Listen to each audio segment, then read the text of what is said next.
Assalamualaikum warahmatullahi wabarakatuh.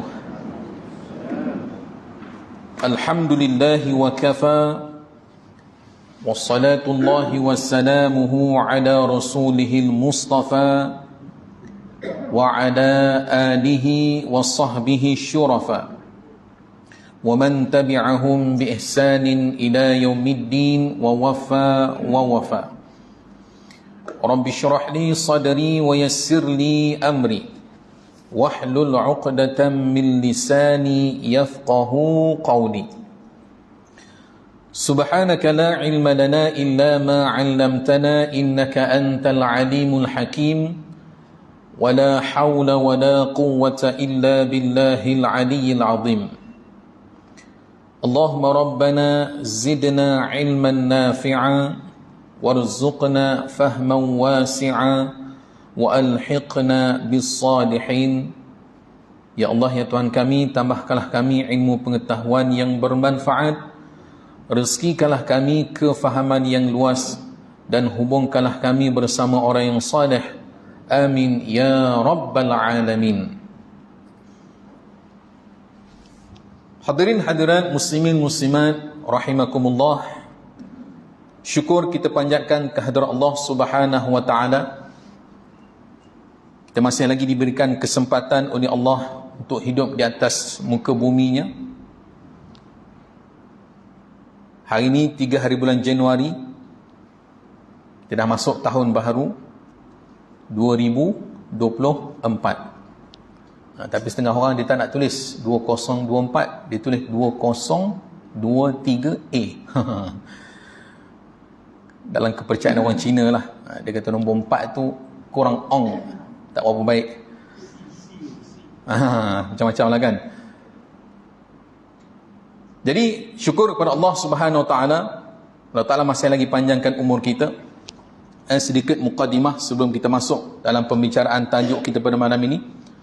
Saya yakin dalam sehari dua ni tersebar dalam WhatsApp group video seorang imam yang sedang memimpin solat. Katanya di Indonesia, tengah dia memimpin solat, tiba-tiba dia turun sujud, kemudian terus rebah dan meninggal dunia sedang solat dalam keadaan wudu dalam masjid. Masya Allah.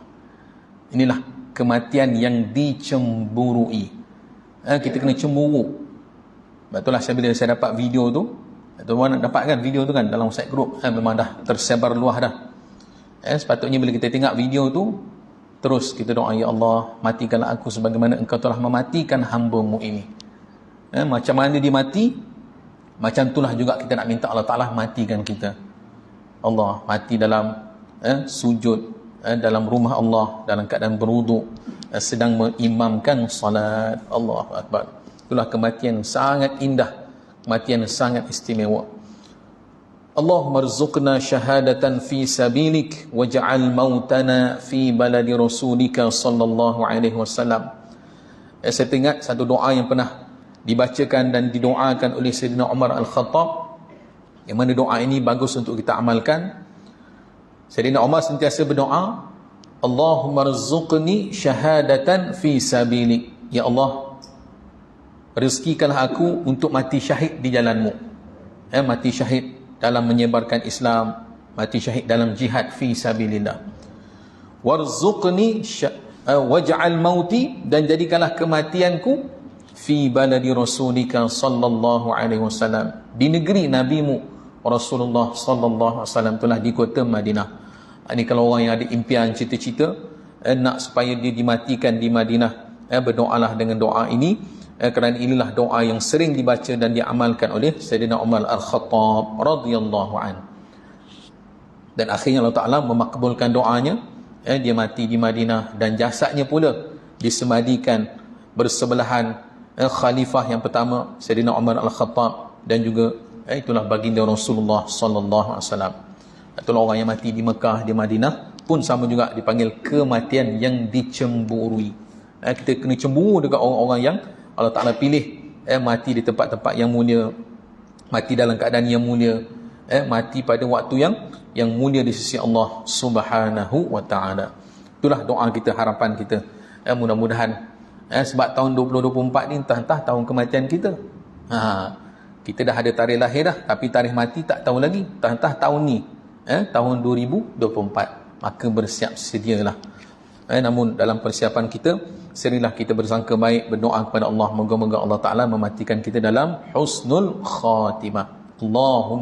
Allahumma khtim lana bihusnil khatimah wa la takhtim alaina bisu'il khatimah. Doa minta mati dalam husnul khatimah tu kena sentiasa kita berdoa dan meminta kepada Allah Subhanahu wa Ta'ala. Baik, itu sedikit mukadimah. Hadirin hadirat muslimin muslimat yang dimuliakan Allah. Pada malam ini, dalam waktu antara maghrib dan isyak ini, saya ini kali ketiga, alhamdulillah saya ditakdirkan untuk datang ke surah Al-Ikhwan ini. Saya memilih satu tajuk untuk sama-sama kita renungkan, lebih-lebih lagi di awal tahun baru ni. Mudah-mudahan kita tidak tergolong di dalam golongan orang-orang yang rasa diri dia beriman, tetapi rupa-rupanya dalam waktu yang sama dia telah menjadi kafir. Jadi tajuk kita pada malam ini, 10 golongan mendakwa mukmin padahal mereka adalah kafir. Wal'iyadzubillah. Kita sangka kita orang beriman, kita dakwa kita orang beriman, tiba-tiba dalam waktu yang kita tidak sedar, rupa-rupanya kita dah tergolong di dalam golongan orang yang kafir.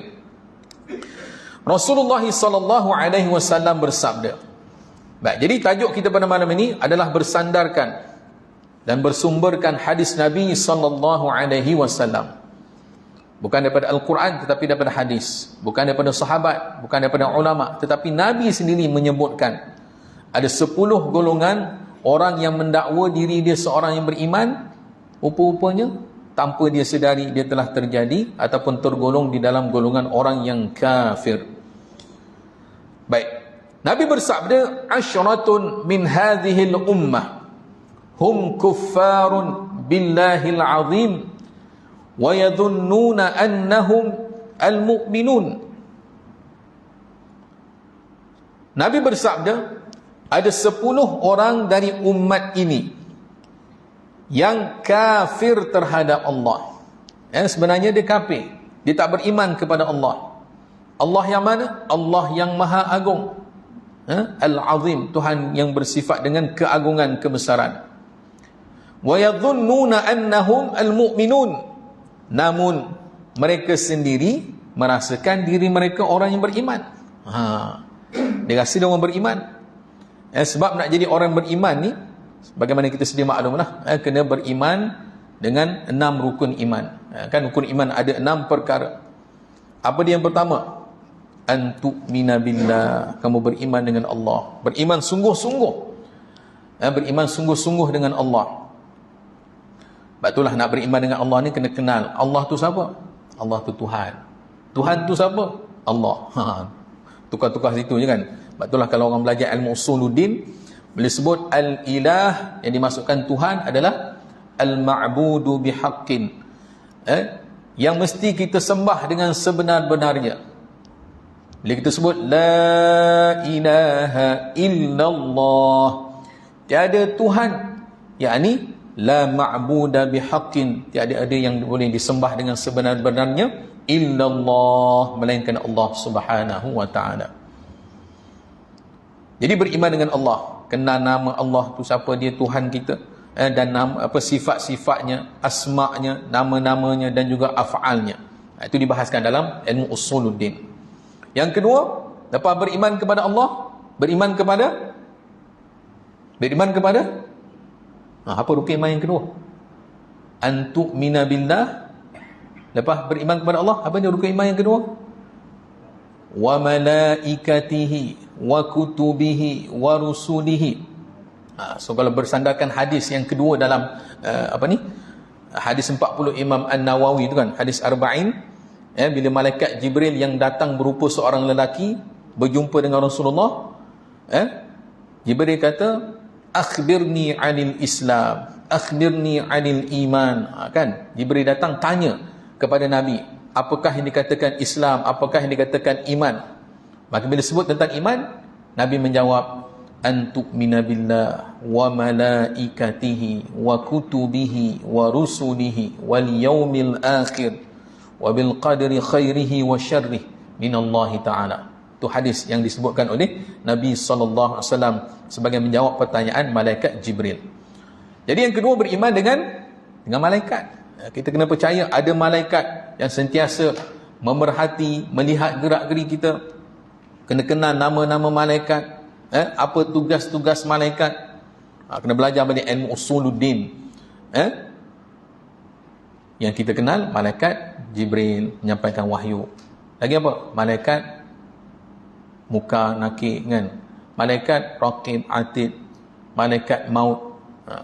Itulah kalau dibelajar dalam ilmu usuluddin, ada 10 malaikat yang wajib kita kenal nama-nama mereka dan juga tugas-tugas mereka. Lepas beriman kepada malaikat, wa kutubihi, beriman dengan kitab-kitabnya, kitab-kitab yang diturunkan oleh Allah Subhanahu wa taala. Apa kitab yang diturunkan dan kepada siapakah diturunkan kitab tersebut. Dan barulah wa rusulihi, dan beriman dengan rasul-rasulnya, yang wajib kita imani, nama-nama mereka, bermula daripada Nabi Adam alaihi salam hinggalah Nabi kita Muhammad sallallahu alaihi wasallam. Dan wabil yaumil akhir, beriman dengan hari akhirat.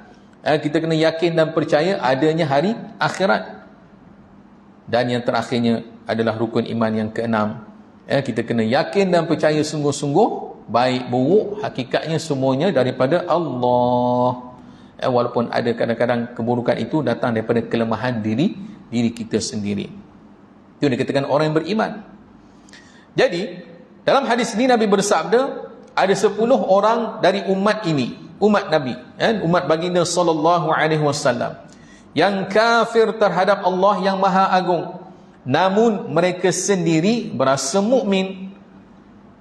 Dia kafir, tapi rupa-rupanya hakikatnya mereka juga telah telah kufur daripada Allah Subhanahu Wa Taala, hanya mengaku sahaja beriman. Kenapa? Kenapa mereka melakukan? Kerana mereka melakukan perkara-perkara yang dimurkai dan dibenci oleh Allah Subhanahu Wa Taala.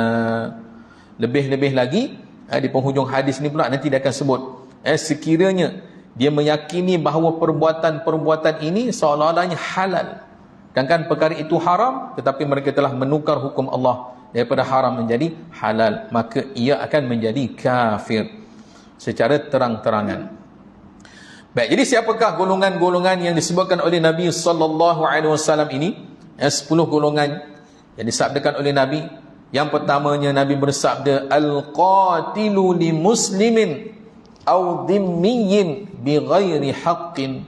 Yang pertama, orang yang membunuh orang muslim, dia mukmin katanya lah kan, dia mendakwa diri dia mukmin, dia membunuh pula orang muslim yang lain, atau dhimmi, maksudnya dia membunuh seorang dhimmi. Siapa dhimmi? Kan kafir itu ada dua, ada kafir dhimmi, kafir harbi. Kafir dhimmi adalah penduduk bukan muslim pada negara Islam yang taat terhadap pemerintah. Itu ta'arif bagi kafir dhimmi. Dia duduk di bawah pemerintahan Islam, dia taat, dia patuh, tak menentang Islam, maka dia digelar sebagai kafir dhimmi. Maka orang yang membunuh seorang muslim ataupun membunuh seorang zimmi, bunuh tanpa hak yang sebenar, maka golongan yang pertama inilah yang Nabi sebut, walaupun dia mendakwa dia beriman, tetapi oleh kerana dia telah melakukan pembunuhan, maka telah kufur ia terhadap Allah Subhanahu wa taala. Nah, ini bertepatan dengan firman Allah Subhanahu wa taala di dalam Al-Quran, وَمَنْ قَتَلَ مُؤْمِنًا مُتَعَمِّدًا فَجَزَاؤُهُ جَهَنَّمُ خَالِدًا فِيهَا وَغَضِبَ اللَّهُ عَلَيْهِ وَلَعَنَهُ وَأَعَدَّ لَهُ عَذَابًا عَظِيمًا. Orang yang membunuh seorang yang lain, lebih-lebih lagi yang dibunuh itu adalah orang yang beriman. Dia beriman kemudian dia bunuh orang beriman, muta'ammidan, sengaja pula. Kan zaman kita ni banyak kan kes-kes pembunuhan, bunuh orang macam bunuh kucing je, bunuh orang macam bunuh nipah je, bunuh orang macam bunuh binatang-binatang serangga je. Tak sempat dah nak memikir. Artinya orang yang membunuh orang lain dah tercabut, dah terkeluar dah iman daripada dirinya. Jadi ayat tadi Allah Ta'ala sebut, barang siapa yang membunuh seorang mukmin dengan sengaja, fajazauhu jahannam. Pertama, balasan untuknya adalah neraka jahannam. Khalidan fiha, kekal ia di dalam neraka jahannam. Wa ghadiballahu alaihi, Allah Ta'ala sangat murka. Wa la'anahu, dan Allah Ta'ala melaknatnya. Wa a'adda lahu 'adzaban 'azima, dan disediakan baginya azab yang sangat hebat, sangat dahsyat. Betul, orang yang membunuh orang lain samalah juga dia membunuh kafir zimmi. Inilah golongan yang pertama yang Nabi sebutkan. Walaupun dia mengaku dirinya beriman, hakikatnya dia telah kafir, terkeluar daripada Islam. Terkeluar daripada Islam. Melainkan kalaulah sebelum dia meninggal, dia sempat bertaubat kepada Allah Subhanahu wa ta'ala. Itulah, jangan semudah-mudahnya kita nak membunuh orang lain. Marah macam mana pun tahan, sabar.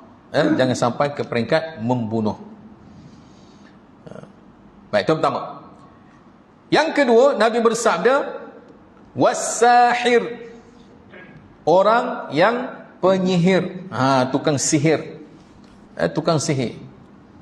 Dia belajar ilmu yang bukan-bukan, nak sihir orang, santar orang tu, santar orang ni, nak merosakkan hubungan kekeluargaan, nak pecah belahkan suami isteri, nak tutupkan orang punya perniagaan. Dia sihir. Melakukan sihir terhadap orang lain. Sebab orang yang sihir ni, dia berkawan dengan iblis, dia berkawan dengan syaitan. Jadi dia telah menyengutukan Allah Subhanahu wa ta'ala tanpa dia sedari. Itulah, jangan terlibat dengan sihir. Zaman kita ni, walaupun orang kata dah zaman moden dah kan, dah tahun 2000 lebih dah ni, ada juga orang main sihir. Ya, ada. Orang masih lagi ada percaya kepada golongan-golongan tukang sihir. Jadi tukang sihir termasuk dalam golongan orang yang kufur kepada Allah Subhanahu wa ta'ala, walaupun dia mendakwa diri dia beriman, hakikatnya dia telah kufur kepada Allah. Sama lah juga kalaulah sebelum dia mati dia sempat bertaubat, maka Allah Ta'ala insya-Allah akan menerima taubatnya. Dia tinggalkan kesyirikan dan meninggalkan segala-gala perkara yang menyengutukan Allah Subhanahu wa ta'ala. Baik, itu yang kedua. Ingat yang pertama, pembunuh yang membunuh orang Islam ataupun membunuh kafir zimmi tanpa hak, tanpa sebenar. Kalau membunuh ada tujuan, seperti dia bertugas sebagai memancung ataupun melaksanakan hukum Islam, seperti memancung ataupun membunuh orang yang melakukan dosa-dosa dalam kesalahan hudud misalnya. Itu lainlah. Sebab apa? Sebab dibenarkan. Yang kedua adalah golongan tukang sihir. Maka dia juga termasuk di dalam golongan orang yang tak beriman hakikatnya, dan dia telah kufur kepada Allah Subhanahu wa ta'ala. Baik, yang ketiga, Nabi bersabda, golongan yang ketiga adalah ad-dayyuth alladhi la yugharu ala ahli. Ad-dayyuth dibaca dengan huruf tha hujungnya. Dayyuth, bukan dayyus. Kita orang Melayu sebut dayus kan. Dia sebenarnya dengan sebutan huruf tha di akhir. Ad-dayyuth alladhi la yugharu ala ahli. Baik, yang ketiga Nabi bersabda adalah orang yang bermasa bodoh. Dalam terjemahan dia tulis bermasa bodoh, yang tidak cemburu pada keluarganya. Maksudnya dia seorang lelaki yang dayus, tak ada perasaan cemburu. Contohnya dikatakan dalam huraian, termasuk keluarga yang mesti dicemburui di sini adalah suami isteri. Suami isteri sepatutnya kena ada sifat cemburu. Suami ketika tertentu kena cemburu dengan isteri. Isteri pun sama juga, ketika tertentu kena cemburu pada suami. Anak dan juga saudara. Sedangkan yang dimaksud dengan cemburu itu sendiri adalah rasa tidak rela jika mereka melakukan perbuatan-perbuatan yang bercanggah dengan ajaran agamanya. Kita tengok isteri kita bergaul bebas dengan orang lain, bertepuk tampar dengan laki orang, dengan anak orang, lelaki juga misalnya. Begitu juga anak perempuan kita Anak lelaki kita pun sama dan juga kan, kadang-kadang ada orang dia fikir anak perempuannya, anak lelaki kita pun kena tengok juga, jangan sampai dia bergaul bebas, duk kendong, duk bawa perempuan naik atas motor ke sana ke sini. Sebagai ibu bapa, kita jangan biarkan, kerana kalau kita biarkan seolah-olah kita merelakan perbuatan-perbuatan yang bercanggah dengan agama dilakukan oleh orang-orang di bawah tanggungan kita. Sebab itulah Nabi SAW pernah bersabda, yang terjemahannya, ada sebahagian kecemburuan yang dicintai oleh Allah dan ada yang dibenci oleh Allah Subhanahu Wa Taala. Baik, Nabi sebut cemburu ni ada dua bahagian. Pertama, cemburu yang Allah Taala suka, dan satu lagi cemburu yang Allah Taala tak suka. Dan sesungguhnya kesombongan ada yang dicintai Allah dan ada juga yang dibencinya. Dalam bab sombong pun sama juga, ada yang Allah Ta'ala suka, ada yang Allah Ta'ala tak suka. Adapun kecemburuan yang dicintai Allah adalah kecemburuan terhadap hal yang mencurigakan. Bila kita curiga sesuatu, maka kita kena cemburu. Jangan buat tak tahu je. Adapun kecemburuan yang dibenci oleh Allah adalah kecemburuan yang bukan pada hal yang mencurigakan. Yang kita panggil cemburu buta kan. Benda tak meragukan, tiba-tiba kita nak cemburu juga. Itu dibenci oleh Allah Subhanahu Wa Taala. Dan sambungan hadis ini lagi, adapun kesombongan yang dicintai oleh Allah adalah kesombongan seseorang dalam perang dan pada waktu bersedekah supaya diikuti oleh orang lain. Ini Allah Ta'ala suka. Yang dicintai oleh Allah, kesombongan seseorang dalam perang. Kita tengok orang tu boleh pergi berperang, kita rasa cemburu, kita rasa ataupun kita rasa dapat berperang itu adalah sesuatu kemuliaan yang Allah Ta'ala anugerahkan kepada kita.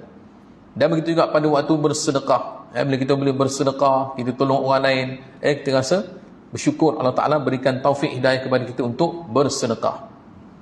Adapun kesombongan yang dibenci Allah adalah kesombongan seseorang dalam kezaliman dan keangkuhan. Itu yang dibenci oleh Allah Subhanahu Wa Taala. Diriwayatkan oleh Ahmad, Abu Daud dan juga An-Nasa'i, dan begitu juga Ibnu Hibban. Baik, jadi berbalik kepada isu cemburu ni, yang Nabi sebut ad-dayyuth alladhi la yugharu ala ahli, seorang lelaki yang dayyus, tak ada perasaan cemburu langsung kepada ahli keluarga dia ketika mereka melakukan dosa dan maksiat. Ini golongan yang Nabi kata, walaupun dia mengaku beriman, dia mengaku Muslim, hakikatnya dia telah keluar daripada Islam. Bahkan lebih berat sekiranya dia menghalalkan pula apa yang telah diharamkan oleh Allah Subhanahu Wa Taala. Jadi jangan kita biarkan. Dan ada riwayat yang lain menyebutkan, ditulis di atas pintu syurga, ad-dayyuth la yadkhulul jannah. Seorang yang dayyuth tidak akan dimasukkan ke dalam syurga Allah Subhanahu Wa Taala. Jadi menjadi tanggungjawab kita sebagai ibu bapa, begitu juga kalau kita dah tak ada mak ayah, mungkin sebagai abang, kita kena tengok lebih-lebih lagi adik perempuan kita, kakak perempuan kita, yang mana mereka itu jangan dibiarkan dalam bergelumang dengan maksiat dan dosa. Kerana kalau kita biarkan mereka, maka seolah-olah kita meredai dosa-dosa dan maksiat yang mereka lakukan. Ar-ridha bil kufri kufrun, ar-ridha bil ma'siyati maksiatun. Redha dengan kekufuran, kufurlah jadinya. Redha dengan kemaksiatan, maksiatlah jadinya. Jadi kena saling tegur menegur, ingat mengingat. Dia terima, tak terima itu nombor dua. Yang penting kita telah menyampaikan apa yang sepatutnya disampaikan. Baik, yang ketiga, golongan dayyuth, golongan yang seolah-olah tak ada perasaan cemburu langsung terhadap dosa-dosa dan maksiat dilakukan oleh ahli keluarganya. Baik, kemudian ada sedikit lagi ditambah. Dia kata berkaitan dengan kecemburuan seorang suami atau bapa kepada anak-anak perempuannya. Ada satu hadis yang diriwayatkan daripada Nabi Muhammad sallallahu alaihi wasallam, "Inna Allah Ta'ala la yaqbalu yawmal qiyamah minas saquri sarafan wala adlan." Qila, "Wa mas saquru ya Rasulullah?" Qala, alladhi yudkhilu ala ahlihi ar-rijal. Rawahul Bukhari, hadis sahih. Sesungguhnya di hari kiamat Allah Subhanahu wa taala tidak berkenan menerima pengabdian maupun keadilan dari golongan as-saqur. Ada satu golongan namanya as-saqur. As-saqur adalah orang, maka sahabat bertanya, wahai Rasulullah, siapakah as-saqur? As-saqur adalah orang yang mempelawa para lelaki lain untuk masuk kepada keluarganya. Itulah masuk untuk bergaul bebas dengan isteri dan anak perempuan dan saudara-saudara perempuannya. Hadis diriwayatkan oleh Al-Bukhari. Jadi orang yang biarkan isteri dia, anak-anak perempuannya, saudara-saudara perempuannya bergaul bebas dengan lelaki, ini termasuk dalam golongan as-saqur. Tuhan tak terima amalan dia, kesaksian dia, Tuhan tidak terima. Sebab apa? Sebab dia termasuk dalam golongan orang yang dayyuth. Ad-dayyuth la yadkhulul jannah. Itulah di akhir zaman kan. Kadang-kadang kalaulah kita dapat tahu anak-anak kita, isteri kita, kan zaman sekarang zaman TikTok kan, zaman TikTok, duk buat video pelik-pelik dekat TikTok, joget lah, menari lah kan. Allah, kalau suami dia buat tak tahu, senyap je kan, lantak dia lah kan. Zaman sekarang jangan biarkan, kena tegur, kena ingatkan. Sebab itulah risau kita dengan akhir zaman ini. Itulah keadaan masyarakat yang semakin terbiasa dengan maksiat. Suami tak kata apa, abang-abang tak kata apa-apa terhadap apa yang dilakukan oleh adik-adik dia, lebih lagi adik-adik perempuannya yang terlibat dalam perkara-perkara dosa dan maksiat, mendedahkan dirinya kepada fitnah. Itu yang paling ditakuti. Wal'iyadzubillah. Baik. Kemudian yang berikutnya Nabi bersabda, golongan yang keempat termasuk di dalam golongan orang-orang yang mendakwa dirinya beriman tetapi hakikatnya dia telah kufur kepada Allah adalah mani'uz zakah. Orang yang menahan daripada mengeluarkan zakat. Kalau dalam terjemahan dia tulis orang yang menentang kewajipan zakat. Dah lah tak keluar, bahkan sampai ke peringkat dia menentang untuk mengeluarkan zakat. Dalam sebuah hadis Nabi SAW bersabda, "Ma min sahibi dhahabin wala fiddatin la yuaddi minha haqqaha illa kana yawmal qiyamah safahat lahu safaiha min nar fa ahma 'alayha fi nari jahannam fayukwa biha jabhuhu wa dhahruhu kullama baradat u'idat lahu fi yawmin kana lahu miqdaruhu 50,000 sanah hatta yaqdiya bainal ibad fayara sabilahu imma ilal jannah wa imma ilan nar."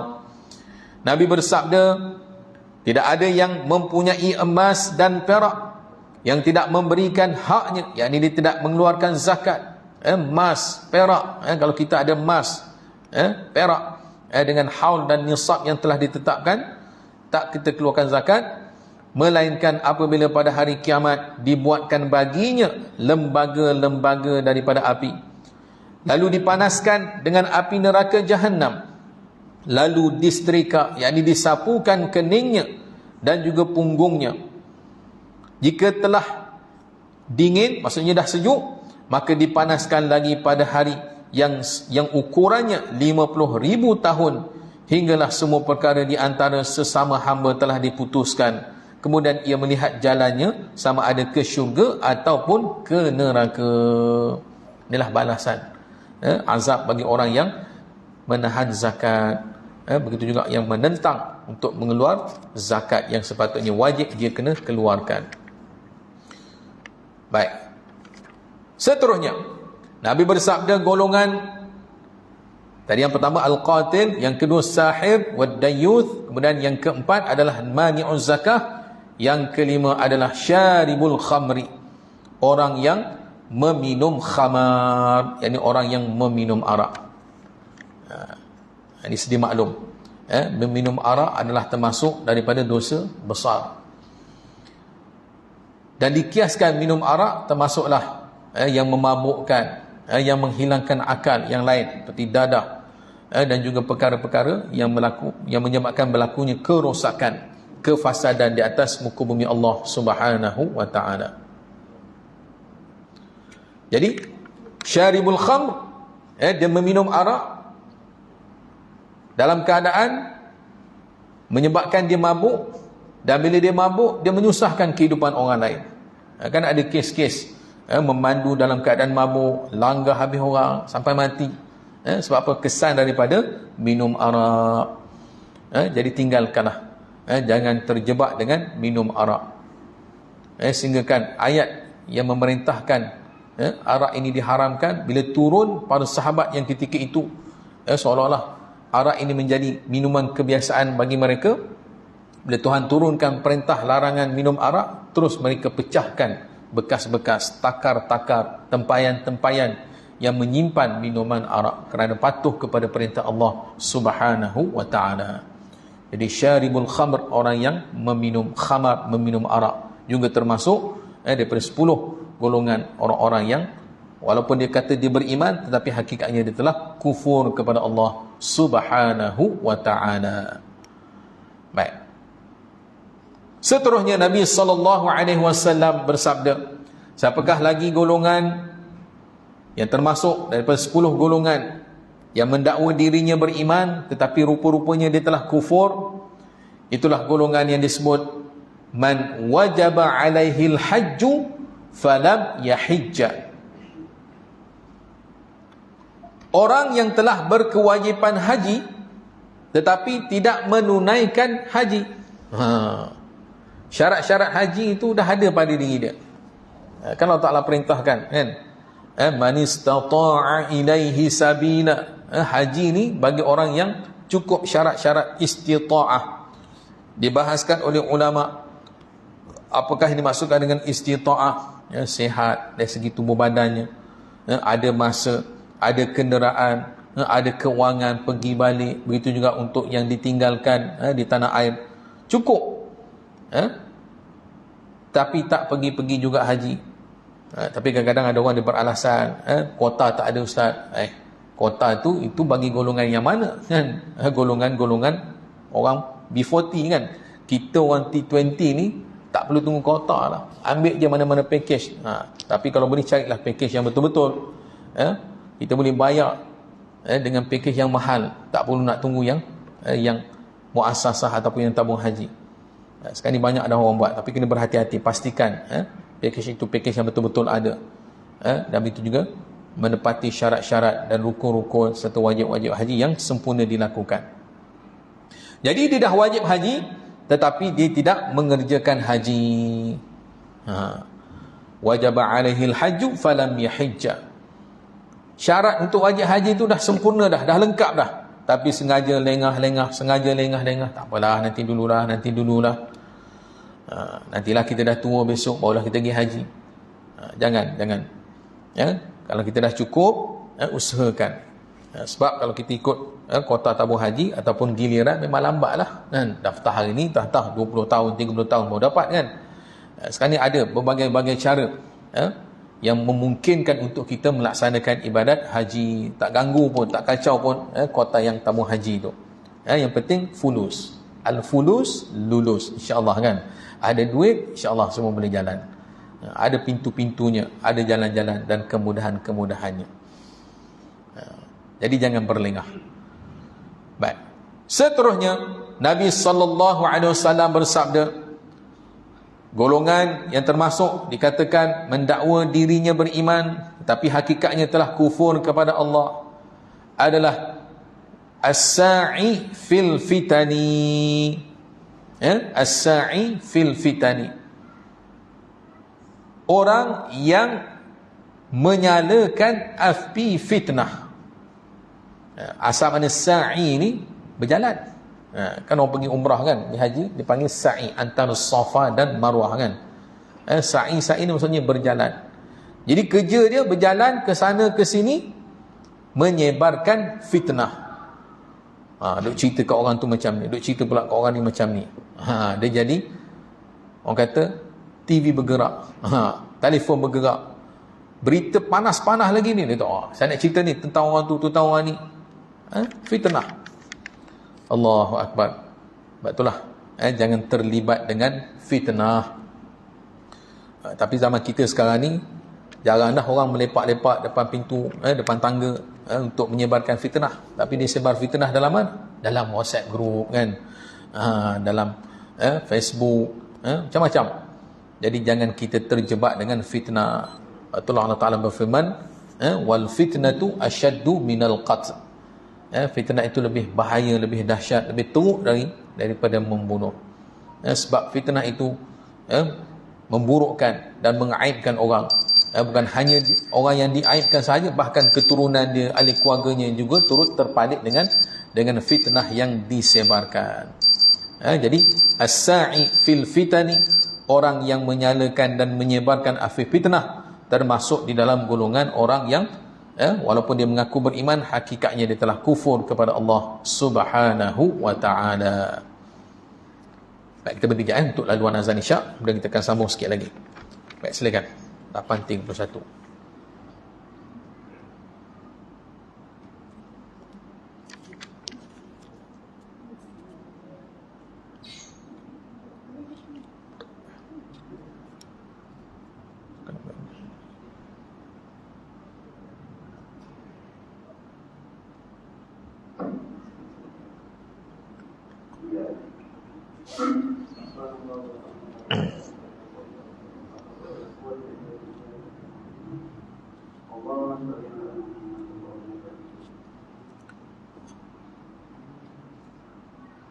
Allahu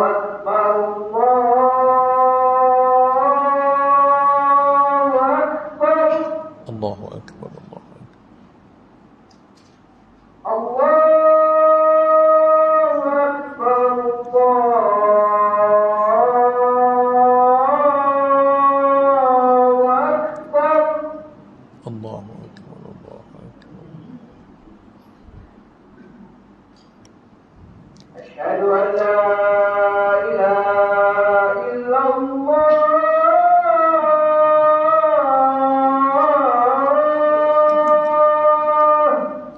أشهد أن لا إله إلا الله. أشهد أن لا إله إلا الله.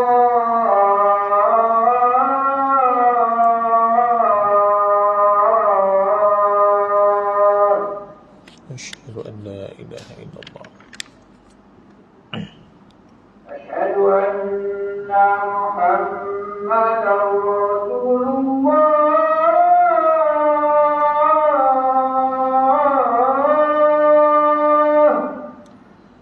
لا حول ولا قوة. أشهد أن محمدا رسول الله.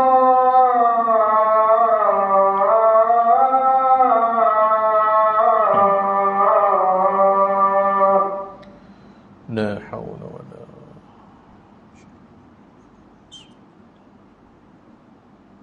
حي على الصلاة.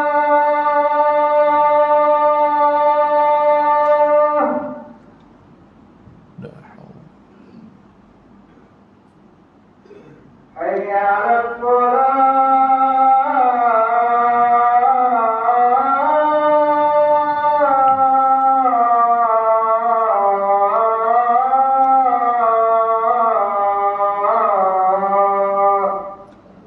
لا حول ولا قوة. حي على الفلاح.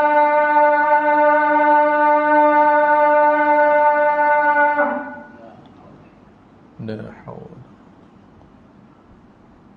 حي على الفلاح.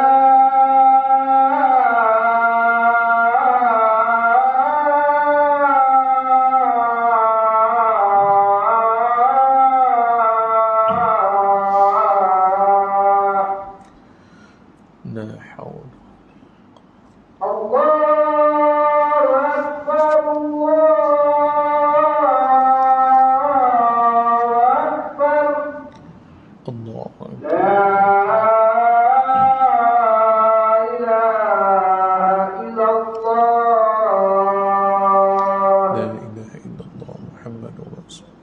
Allahumma rabb hadhihi ad-da'wah was-salat al-qa'imah ati sayyidina Muhammadin wa ba'ath al-maqam al-mahmud innaka la tukhlifu al-mi'ad. Allahumma salli ala sayyidina Muhammad wa ala alihi wa sahbihi wa barik wa sallim. Baik, kita ulang balik. Yang pertama tadi adalah si pembunuh, pembunuh muslim dan pembunuh kafir zimmi. Yang kedua, tukang sihir. Yang ketiga adalah ad-dayyuth, orang yang tidak ada perasaan cemburu terhadap dosa dan maksiat yang dilakukan oleh ahli keluarganya. Yang keempat adalah orang yang menegah daripada mengeluarkan zakat. Yang kelima adalah peminum arak, peminum arak. Yang keenam adalah orang yang telah wajib ke atasnya haji tetapi dia tidak menunaikan haji. Dan yang ketujuh adalah orang yang berjalan, bertemu orang untuk menyebarkan fitnah, yang disebut as-sa'i fil fitani. Baik, jadi dah 7 golongan. Kita ada 3 lagi golongan yang melengkapkan 10 golongan. Walaupun dia mendakwa dirinya sebagai seorang mukmin, tetapi hakikatnya dia telah kufur kepada Allah Subhanahu wa taala sekiranya dia menghalalkan apa yang telah diharamkan oleh Allah Subhanahu wa taala daripada keseluruhan perkara-perkara yang disebutkan dan perbuatan-perbuatan yang Nabi sabdakan ini. Baik, jadi yang ke-8, waba'i'us silah min ahlil hubbi wal harbi. Diterjemahkan adalah orang yang menjual senjata kepada ahli perang, yakni golongan kafir. Dia jadi tali barut. Dia pengeluar, pengedar senjata ataupun pembekas senjata. Kemudian senjata tu dia jual pula kepada orang kafir yang memusuhi Islam. Ini juga termasuk di dalam golongan orang yang seolah-olah hanya mengaku beriman pada luaran tetapi hakikatnya dia telah kufur kepada Allah Subhanahu Wa Taala. Orang Islam, orang mukmin kena tolong orang beriman lah, kan? Buat apa kita nak tolong orang kafirnya? Sebab itulah kita wajib membantu dan menolong orang-orang Islam. Baik. Yang ke-9-nya Nabi sebut wa nakihul mar'ata fi duburiha, orang yang menyetubuhi wanita pada duburnya. Seorang suami dia melakukan hubungan intim bersama isterinya tetapi melalui jalan belakang, dubur, maka ini diharamkan oleh Allah Subhanahu wa taala. Allah Taala berfirman, nisaukum harthul lakum fa'tu harthakum anna syi'tum.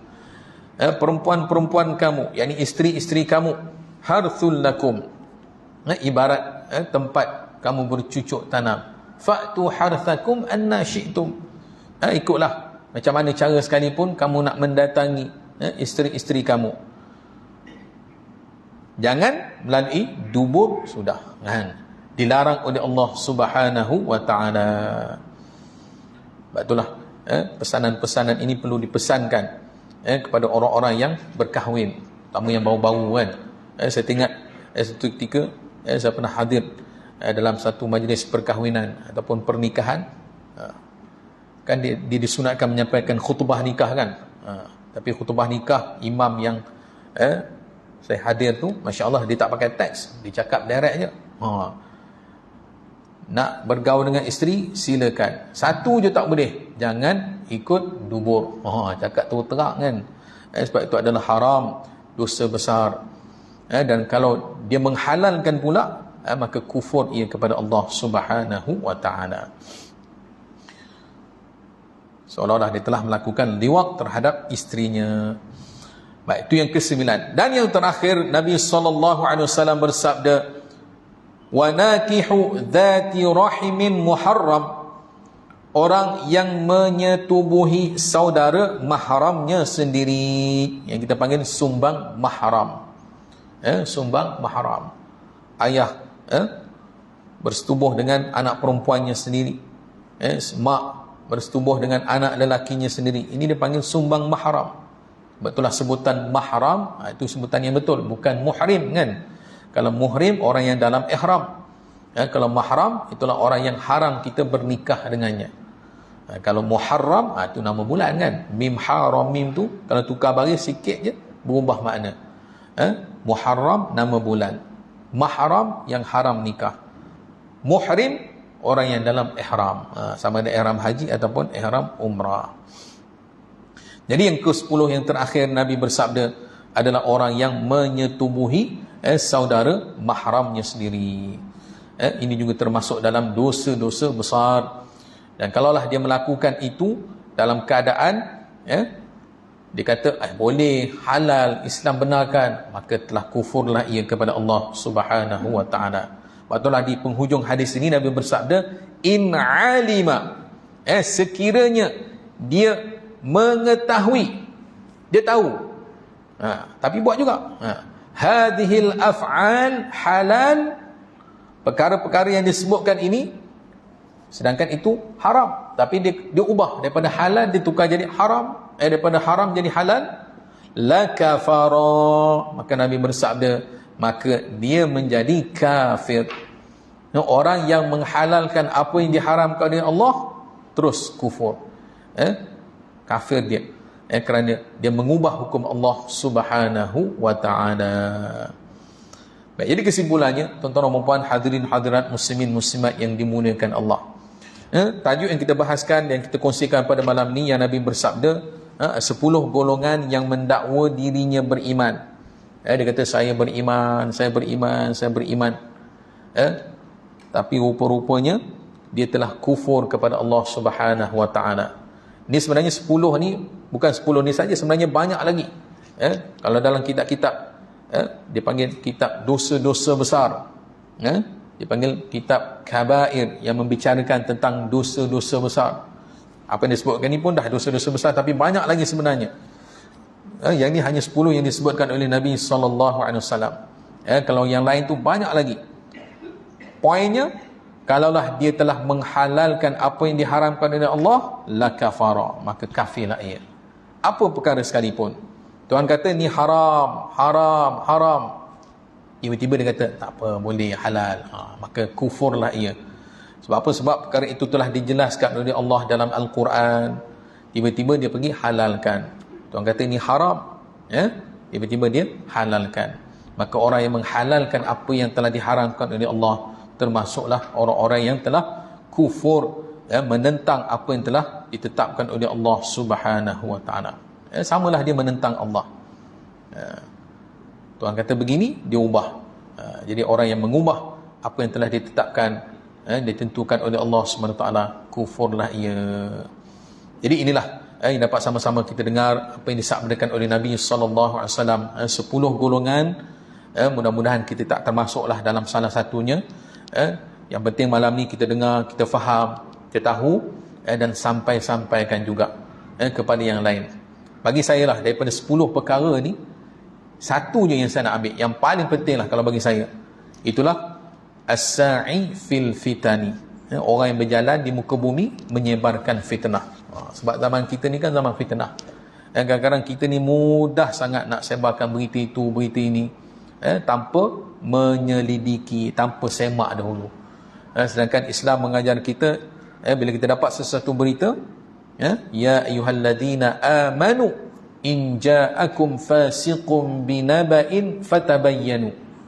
Wahai orang-orang beriman, sekiranya datang kepada kamu orang yang fasik. Kita kenal dia ni memang fasik ni. Apa makna fasik? Orang yang memang hidup dia bukan ahli taat, ahli maksiat. Semayang pun tak cukup 5 waktu. Fasik lah. Bergaul bebas. Kalau perempuan auratnya tak tutup, fasik lah tu. Mengekali dosa kecil sehingga akhirnya membawa kepada dosa besar. Jadi orang fasik bawa berita, bawa cerita, kita pergi sebar. Berita daripada siapa? Daripada orang fasik. Patutnya Islam ajar, in ja'akum fasiqun binaba'in fatabayyanu. Kita kena tabayyun dulu. Cek dulu berita ni betul ke, sahih ke, benar ke, dan bila ianya terbukti betul, benar, tak penting pun untuk kita sebar, yang penting kita tahu sahaja. Sebab bila melibatkan fitnah, bimbang-bimbang, takut-takut. Fitnah itu bukan hanya berlaku pada ketika itu, kelak akan menimpa kepada diri kita pula. Itu yang paling kita takut. Sebab itulah jagalah diri kita. Qu anfusakum wa ahlikum nara. Nabi Allah Ta'ala sebut, kamu jaga diri kamu dan ahli keluarga kamu daripada api neraka. Mula dengan diri kita dulu, jaga diri kita. Jangan menyebarkan fitnah, jangan mudah percaya kepada fitnah, dan juga jangan terjebak dengan apa jua yang boleh mengundang fitnah. Wal'iyadzubillah. Jadi daripada 10 ni, kalau saya lah, sebagaimana saya sebut tadi, orang yang berjalan di muka bumi ni menyebarkan fitnah, itulah yang paling ditakuti. Kadang-kadang kita ni kata, oh aku ni dah ahli surau dah, ahli masjid dah, tiba-tiba duk sebar fitnah lagi, duk sebar lagi perkara-perkara yang tak betul, benda-benda yang tak pasti.